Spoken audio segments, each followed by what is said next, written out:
আসসালামু আলাইকুম, আশা করি সবাই ভালো আছেন। আপনাদের দয়ায় আমি অনেক ভালো আছি।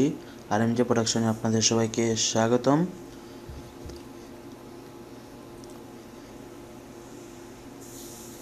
আজকে আমি আপনাদের মাঝে চমৎকার একটি ভিডিও শেয়ার করব, যেটার মাধ্যমে আপনারা আপনাদের মোবাইল কোড ডায়াল করে খুব সহজে জানতে পারবেন আপনার আইডি কার্ড দিয়ে কয়টা সিম রেজিস্ট্রেশন করা আছে।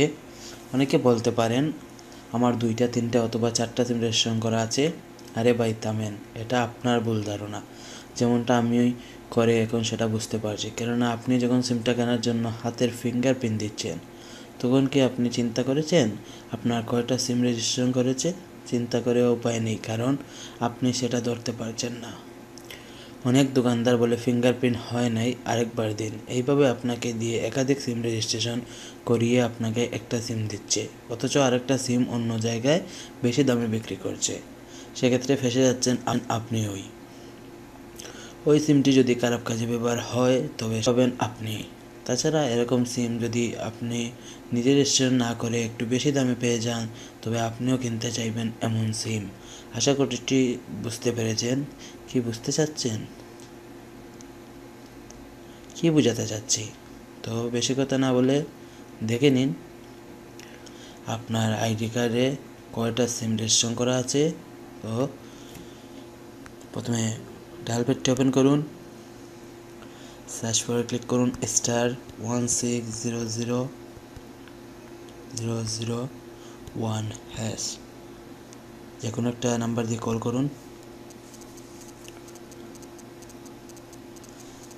Please enter the last 4 digit of your ID.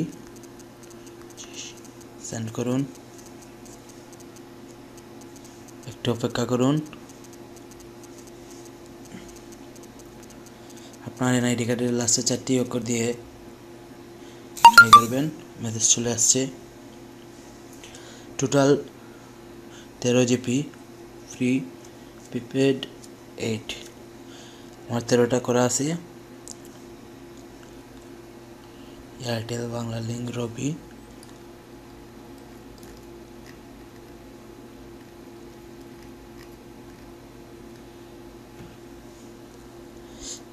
আশা করি আপনারা বিষয়টি বুঝতে পেরেছেন। তারপর যদি বুঝতে না পারেন অবশ্যই কমেন্ট করবেন। এই ছিল আজকের ভিডিও। আজকের মতো ভিডিওটি এখানে শেষ করছি। ভিডিওটি কেমন হলো অবশ্যই কমেন্ট করে জানাবেন। আমার ভিডিওটি যদি ভালো লাগে অবশ্যই একটি লাইক দিবেন। আমার পরবর্তী ভিডিও যদি মিস করতে না চান তাহলে এক্ষুনি আমার চ্যানেলটাকে সাবস্ক্রাইব করে পাশে থাকা বেল আইকনটি বাজিয়ে দিন। সবাই ভালো থাকবেন, সুস্থ থাকবেন। আশা করছি আরএমজে প্রোডাকশনের সাথেই থাকবেন সবসময়। ধন্যবাদ।